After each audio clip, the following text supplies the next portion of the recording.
Bypassi i Vlorës është rikthyer sërish në kantier pas dëmtimeve që janë shfaqur në disa segmente të tij.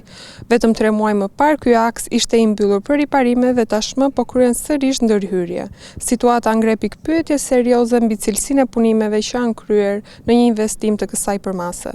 Bypassi i Vlorës është rikthyer sërish në kantier pas dëmtimeve që janë shfaqur në disa segmente të tij. Vetëm 3 muaj më parë, ky aks ishte mbyllur për ndërhyrje riparuese, por tashmë po kryhen përsëri punime në disa zona të rrugës. Sipas pamjeve nga tereni, në disa pjesë të bypassit janë shfaqur çarje dhe deformime të asfaltit, ndërsa punëtorët kanë nisur mbushjen dhe riparimin e shtresave të dëmtuara. Kjo situatë ka ngritur pikpyetje serioze mbi cilësinë e punimeve të kryera dhe garancinë e një investimi që pritej të rezistonte kohës dhe fluksit të lartë të mjeteve. Bypassi që u hap me qëllim për të letërsuar qarkullimin drejt jugut dhe për të shmangur trafikun në hyrje të qytetit, ka qenë disa herë në qendër të vëmendjes për probleme teknike dhe ndërhyrje të ripërsëritura, megjithse është një nga projektet më të rëndësishme rrugore të zonës.